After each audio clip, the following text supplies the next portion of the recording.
So what's up mga kasaka, sa araw na to ay magpapaani na nga po pala kami sa palayang inarkila po namin sa bukid. At ayan, kung makikita nyo ay komportable na pong dumaan yung harvester sa daan na ginawa po namin nung nakaraan.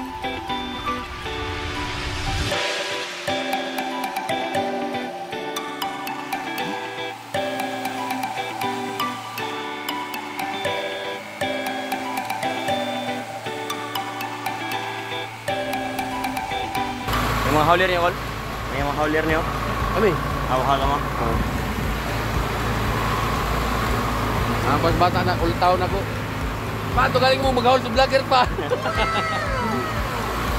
mga niya, paniut ko niya. Ati man na ito kang paniut to? Ha? Ati man na ito kang paniut to nga to? Oo. Sino di mo kang baboy ko, Rik? Ano sila? Magtulog sila? Oo. Dahil ko na? Oo. A few moments later. So what's up mga kasaka? Magpapaani na po kami ngayon. At ito nadala natin mga tubig, yelo, milon, tapos may mga nadala na tayo dun kanina.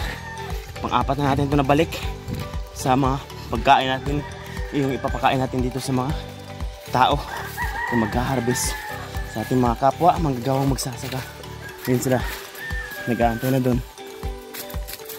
Pinapatuyo lang ng konti yung palay. Yan yung ani ngayon, no? Hanggang dun, sa babaw. Basag din sa ilalim.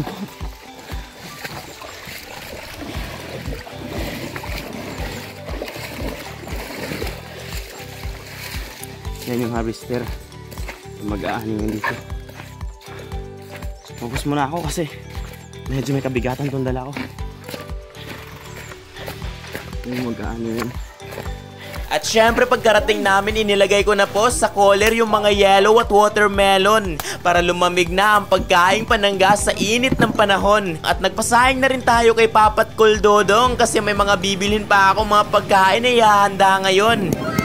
At habang papalabas nga ako ay nagpasa na rin ako ng isang sako para makatipid-tipid naman kahit papano. Kasi 40 pesos na yung singil nila ngayon dito, samantalang last year nung di pa kami yung nag-arkila neto, yung ako pa yung nanghahakot dito ay tag 20 lang naman per sako. Pero ayos lang kasi lahat naman talaga nagbabago, isa na dyan yung ex mo. Oh no! At habang papabalik nga tayo sa bukid, itinulungan na tayo nila Uncle na dalhin yung mga soft drinks na pangtulak para sa araw na to. At syempre nilagay na rin natin sa cooler para lumamig gaya ng relasyon nyo. At syempre tinulungan na rin tayo ni Auntie Nini na maghanda sa kinilaw kasi sobrang busy po talaga kakabalik sa bayan para bilhin yung mga kailangan. Kaya pagpasensyahan nyo na kung di na natin ganong nadedetalye yung mga importanteng kaganapan. Nung nag-aasikaso na nga rin ako ng kilaw para sa tanghalian yung harvester na libing sa palayan imbis nag-iisa lang. Gawa kasi yan ng araw-gabi yung ulan kaya di natutuyo ang palayan. Kaya tulong-tulong na muna kami para makaahon siya at humigit kumulang ring kalahating oras bago siya makaahon sa pagkakalibing. At syempre para magkalakas, iniyaya ko na muna silang kami pumunay kumain sa tanghaliang inihanda po natin. Ito na ita. At pagpasensyahan nyo na nga po pala, di na natin naayos o napakulay sa mesa yung pagkain nating handa. Gawa nang naubos po kasi yung lakas namin sa harvester, kakatulak hila. Kaya gutom malala po talaga. At sa mga nagtatanong, ulam nga po pala natin dyan kinilaw, tinulang isdang malasuge at lechon manok syempre. At alam nyo bang kahit nakakapagod na yung panghihina ay di ko po talaga ganong dama. Kasi pangarap ko po talaga to mula dati pa ang makapagpangiti at makapag-share ng blessing sa mga kapwa kong manggagawang magsasaka. Na kahit sa ganto, sa simpleng bagay lang ang mga taong deserve pa kainin na which is sila po talaga yung isa sa ating mga katuwang para yung produktong mga magsasaka ay mailabas lang. Kaya kahit napagastos ako ngayon, iayos lang. Di ko kasi ito naranasan sa ilang taon kong panghahakot o pagtatrabaho sa mga mayayamang may-ari ng palayan na maski snack o tubig mahirap hingan yan. Pero ayos lang, parte po talaga ng buhay yan. Ang importante, patas lang tayong lumalaban. Basta lagi nyo lang tatandaan, nakakapagpakain nga tayo sa mga handaan, yung fiestahan, how much more sa mga taong pagod at nagawa kang tulungan para yung produkto o problema mo ay mailabas lang. 'Di ba? Pero wala pa ako pinatatamaan ha. Gusto ko lang po na i-highlight yung mga dapat bigyan po natin ng pansin o pagpapahalaga. Kasi sila po yung ating mga bayaning mga magsasaka. Nga pala, balik tayo. For 40 packs nga pala yung hinanda ko sana ditong pagkain para sa kanila. Kaso bukas pa daw makakapunta yung iba. Kaya yung pagkain ngayon sobra-sobra. Si Uncle Kadut nga ay di na daw niya ganong mabuhat yung isang sako kasi yung tiyan niya ay masyado ng lumobo.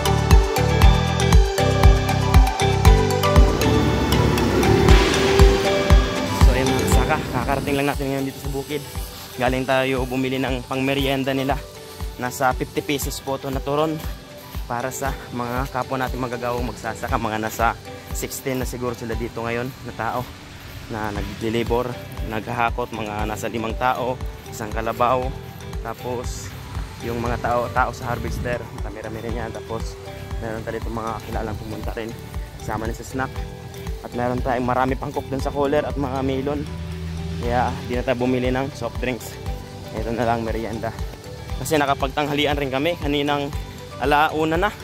Gawa ng nalibing kasi yung harvester dun banda kanina sa taas. Gawa ng grabe talagang ulan-ulan dito kaya di natuyo yung palayan. Malalim-lalim pa kaya nalibing. At ngayon ito paano tumuloy na at alas 3 na. Siguro mga 4 na ito mag-i-snack gawa ng busog pa. Ako nga nakakaramdam pa ako ng pagkasakit ng tiyan kasi busog na busog talaga ako lalo sa melon. Sobrang init ng panahon kaya napasarap tayo sa pagkain ng melon na malamig na nilagay natin sa cooler kanina. At ayun, ito pa yung harvest dito banda. Doon sa taas. Tapos na doon sa pinakataas. So may